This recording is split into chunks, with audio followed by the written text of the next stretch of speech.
Hey garden fam. Hopefully you just heard that. Hey garden fam, hey garden fam, hey, hey, hey. Okay. So I'm messing because I'm thinking about shrimp tacos. Didn't I mention that the last time? Okay, so I'm talking about that again. So this is the third video in our how does your garden grow? Actually, it's probably not the third because, you know, from the initial video that I did for this channel was talking about our who, what, when, where, how, and why, the hows, you know, of the garden, because those are important things. And so how does your garden grow? How does it grow? And so we already talked about soils and nutrients. And now we're going to be talking about the things that you're going to do to amend your soil as well as to keep it healthy. And I mentioned last time as far as how I amend my soil as well as where I can get amendments from. And as you know, I mentioned last time, you going through your city or going through your county for some free black gold or close to free. And what that means is close to free is usually 10 or 20 bucks. I've never paid more than 20 bucks whenever they've had the garden sale through the city. The county sometimes will do it's a first come, first serve, but I had to drive so far out. I was like, I'd rather pay. But one time we went through, like I said, you know, I'm trying to think, we had a truck and we had the trailer and we paid $10 for both of them to be filled. It was wonderful. So I think 10 or 20. And so again, going through your city and your county extensions, your city, not the city extension, but it's just like the city of whatever city you live in. So like mine, you know, it will be city of Gastonia, city of Belmont, whatever, that you go through and you'll see they have the sales. A lot of times they do not put this stuff, like everybody does not know about this. There's a lot of gardeners had no idea. And then there's a lot of gardeners who do, and you're like, hey, why didn't nobody tell me? Because you don't know, you learn by word of mouth. It's not something that's easily advertised, because then if it was, everybody be showing up, and then they wouldn't have none left, which is kind of not fair, but you know, they only have limited supply, so what you gonna do, right? And so a lot of times, if you think about it, a lot of that soil is coming from some of the landfills and different portions of it, because they separate the landfill. If you've noticed, if you've ever had to dump stuff or get rid of garden waste or house waste, like if you're remodeling your home and you decide, hey, you know, I'll take it to the landfill, especially for some of us who live in proximities to landfills where you don't have to drive for an hour. I used to drive for 30 minutes to go to one because I didn't learn about the one that was 5 minutes away until just a few years ago. So that's a whole other ball of wax. But anyway, if you drive out to the landfill, they have separate areas. So they have places where you can dump fridges, dump furniture, and then they have places where you can dump garden scraps or where you can dump housing scraps. And everything goes into these separate piles where these big, you know, front loaders and things like that push this stuff and mound it and so forth. But they also have the garden waste stuff. And so that stuff is what they give back to the community. Like, hey, we've been toiling it, you know, tilling this stuff up, and you can have it for free. So this is the good stuff that they, you know, till and so forth. So compost, which is the organic amendment, that is something that is some of your kitchen scraps as well as your green and brown matter from your yard. Not your dog's poop, not your cat's poop, okay? Because that stuff is very toxic, okay? Unless it is dried completely out and it's old as Methuselah and you mix it in. But even then, I wouldn't trust it. It's never been known that you use dog or cat poop in any of your composting, okay? Cow manure is different. Cows are usually, I'm saying usually, especially if you go through your local farmers market and stuff, grass-fed cows, okay? So when you're thinking of composting, just think about your garbage disposal and the things that you can put in your garbage disposal. That's what you can put in your composter, okay? So you're not putting dairy products and you're not putting meats into your garbage disposal, and you're not going to put it in your compost bin, compost pile, so forth. Okay. The big things are putting in your green, which is your grass clippings, or the green can also be, let's say you eat salad and the salad went bad. I have a little tip for you on your keeping your salad good, but if your salad goes bad in the bag or something like that, throw that into your compost bin or your little compost if you have a can in your kitchen or so forth, or in your pile. So you can throw the old lettuce in there. Tomatoes, I'm kind of iffy about, but it is something that grows. So if it's something that grows in the ground, it can be put into your compost bin. Another big one and a good one is your rinds from your lemon, limes, oranges. Okay, and the rinds also kind of freshen up things. So also, as you can put them in your garbage disposal, you do have to chop them up a little bit.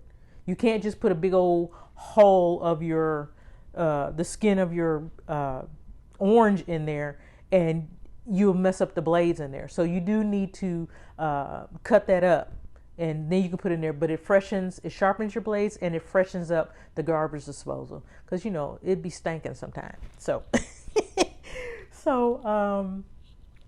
so you can put those in, and also when you're putting it in your compost bin or compost pile, make sure that these things are kind of chopped up a little bit, because it helps speeds up the process. You don't have to, but if you're trying to get your compost, pile warm, get it heated up and get it working so that you can be able to use it in a timely fashion, because it takes a while for nature to, do its thing, then you need to go ahead and chop that up. So when you're putting leaves in your compost bin, you do need to go over your leaves with the mower. Okay, if you have a mulching mower, it may just like really make them tiny and hard. So it's best just to kind of take the mulching part, slide that off, and then just go over it with the mower so you get chopped up leaves. So well-made compost is soft, crumbly, brownish or blackish substance resulting from decomposition of organic materials. Organic. That is very important. We like to be organic, right? It has a limited value as a nutrient source, but is great value as an organic soil amendment. Okay. So, because it gets heated, of course, you're not going to it's not going to be full of nutrients all the time. Once you get it spread out into that garden, let me see if I can explain this. So when it's in the pile and as it's working, and it's getting super heated, you have all these nutrients, and then it crumbles down and it gets to its final form. So it's not as nutrient rich as when it first started out and you had this life in it, right? Because you had this green grass, you had these leaves and things like that. So now all that stuff has died back, so it's not as nutrient rich, but it's still nutrient rich. You get what I'm saying? Okay, so it's not at 100% no more, it's at 50%. Okay, so anyway, you need to have the space for it. So in the simplest form, composting consists of maybe pilings of grass clippings, leaves, other garden debris such as vegetable kitchen refuse, just like we talked about, and letting them decompose. It says it can take in 6 weeks to 6 months, depending on the temperature, moisture, your frequency of turning, and the size of the materials for the compost to be ready. So when you have a compost bin, if you have a tumbler, like I have a tumbler, you have to get out there and you have to tumble it like very often. At least a couple times a week. You got to add water, because that helps heat things up and get things moist, and it helps speed up the process. It helps with your because you're going to get critters in there. It doesn't matter if it's compost bin that's sealed up. You can still get ants in there and creepy crawlies and stuff like that. You can't ever get rid of spiders. Spiders are everywhere. So, but you turn it, and that helps get things cooking in there, because it literally does cook. And so as far as composters, you have very simple composters that you can use with fencing, like chicken wire, or you can use the wood slats, like out of what do they call those, pallets. You can use those and, you know, nail them together. There are just so many different ways to do it, or you can just make piles. You don't necessarily have to have them divided, you know, by with bins and things like that. You don't have to purchase anything. You can just have a pile in your yard if you have the space for it. And so again, you're going to use big piles, and you're going to add that stuff in there. And so when you're turning it, you need to turn it often. So every few days, up to, you know, the most once a week. You need to add water to speed it along. And then of course you don't want it to be fully in shade. You need to have some sun for it.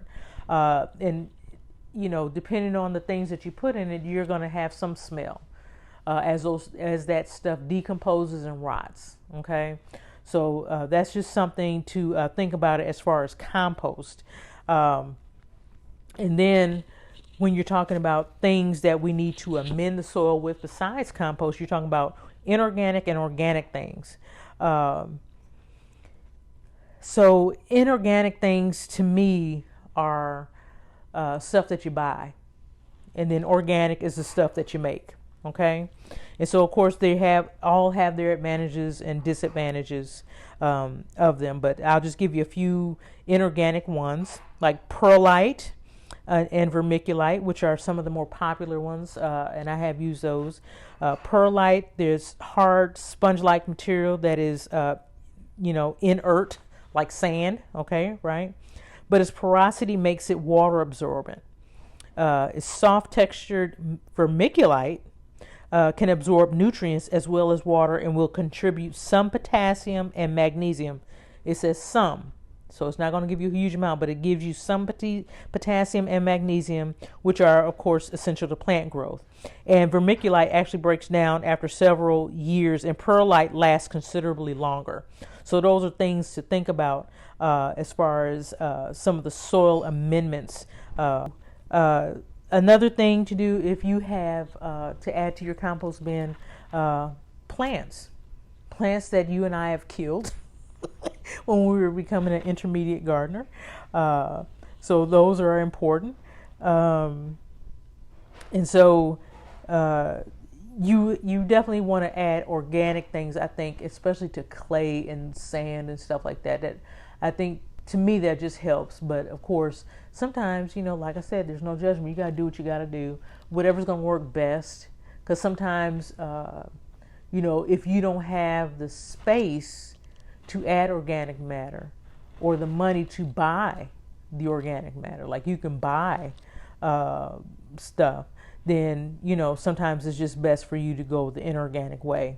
And so that's pretty much it for this one. Let's see some other types of amendments. Let me see if I can. I'm going through my book here, and I think that's pretty much it. So if I think of anything else, of course, I'll add it on the back end of some of the videos. But I really just wanted to get that stuff out there to kind of get us talking about things. I'm really not sure if I want to talk about pests in the garden, because I can't stand pests, and then I'd have to show pictures or actually talk about them, and I really hate pests. Pests to me, like you know, some of the critters, Japanese beetles and squash bugs and stuff like that. So maybe one day we'll talk about those pests.